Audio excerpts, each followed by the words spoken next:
የፖሊስ እንቅስቃሴዎች ላይ የህዝብ ተሳትፎ በተለይም በመሰረተ ልማት ግንባታ ላይ ያለው አስፈላጊነት የህዝብ ተሳትፎ በፖሊስ ስራ ውስጥ ህግ አስከባሪ ተቋማት ብቻ ሳይሆን የሀገር መሰረተ ልማትም በፍጥነት እንዲገነባ ያግዛል። ፖሊስ ከህዝብ ጋር በቅርብ ሲሰራ የወንጀል መከላከል፣ የመንገድ፣ የመብራት፣ የውሃና ሌሎች መሰረተ ልማቶች ግንባታም በህዝብ ድጋፍ ይቀራረባል። የአካባቢውን ችግር በቅርብ ስለሚያውቅ ፖሊስን በመረጃ ሲያግዝ የልማት ፕሮጀክቶች በደህንነትና በጊዜ እንዲጠናቀቁ ያግዛል። አንዳንድ ክልሎች ያስጀመሩት የማህበረሰብ ፖሊሲንግ ፕሮግራም በተለይ በመሰረተ ልማት ስራዎች ላይ አዎንታዊ ውጤት እያመጣ መሆኑ ይታወቃል። ከዚህ በተጨማሪ ህዝብ በፖሊስ ስራ ላይ በንቃት ሲሳተፍ የመንግስት ተቋማት ላይ እምነት እንዲጨምርና በልማት ፕሮጀክቶች የሚያጋጥሙ ችግሮች እንዲቀንሱ ያግዛል። በዱራሜ ከተማ በህብረተሰብ ተሳትፎ እየተገነባ ያለው የከምባታ ዞን ፖሊስ መምሪያ በህብረተሰብ ተሳትፎ እየተከናወነ መሆኑን የከምባታ ዞን ፖሊስ አዛዥ ረዳት ኮሚሽነር ታገሰ አርፌጮ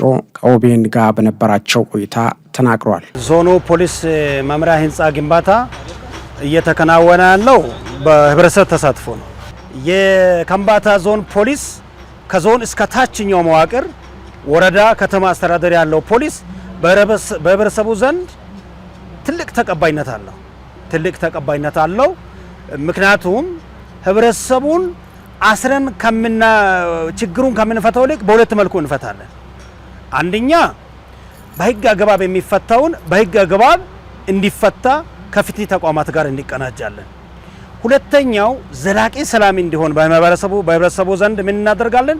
በአካባቢው በህብረተሰቡ ዘንድ በጣም የቆየ ልምድ ካላቸው ሽማግሌዎች ጋር ለዘላቂ ሰላም በታች መዋቅር ላይ እንዲያልቅ ይደረጋል። ቀበሌ ላይ ያልቃል፣ ጎጥ ላይ ያልቃል። ይሄ ጋራ ስራ የህብረተሰቡን አንድነት እንዲያጠናክርና የደህንነት ጉዳይ የሁሉም ኃላፊነት መሆኑን እንዲገልጽ አስችሏል ብለዋል። ሰፈር ሰላም ሲሆን ስለሚያስፈልግ በዛ ልክ ነው ህብረተሰቡ ጋር ቀረቤታ ፈጠርን። አሁን ህንጻው ሲገነባ መጥቶ ይጎበኛሉ። የጎደለውን ነገር ይሄን እኔ ላምጣ ብሎ ያመጣል። ይሄን እኔ ልሙላው ብሎ ህብረተሰቡ እያመጣ በራሱ አንድም ከመንግስት አንድ ብር የገባ የለም። ስቲል እስካሁን ድረስ ያለው አሁን ከጀርባቸው የምትመለከቱት ሪሶርስ አሁን የምትመለከቱት ነገር በሙሉ በህብረተሰብ ተሳትፎ የገባ ነው። የዞኑ ፖሊስ አባላትም እየተገነባ ያለው የዞኑ ፖሊስ መምሪያ የዞኑን ፖሊስ ስራም እንደሚያዘምን ገልጸዋል። ቀደም ሲል ይሄ ህንጻ ከመሰራቱ በፊት እንግዲህ የቢሮ ጥበት ችግር እንዳለ ይታወቃል። በዚህ ለባለጉዳይን ለማስተናገድም የአባላትን በየዲቪዥናቸው አሰማርተው ተገቢውን ስራ በነጻነት እንዳይሰሩ የቢሮ ጥበት ነበረ።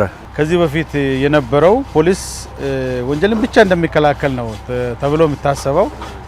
አሁን ግን በፖሊስ እየዘመነ በሚሄድበት ጊዜ ልማቱንም ጭምር መስራት እንደሚችል የተረጋገጠበት ነው። የዞኑ ነዋሪዎችም በአስተያየታቸው እንደገለጹት ይህ ግንባታ በፖሊስ መምሪያ ብቻ አይደለም የህብረተሰባችንን አንድነትም ምልክት ነው ብለዋል። የዚህ ህንጻ አስተማሪነት ለሀገር የሚበቃ ነው።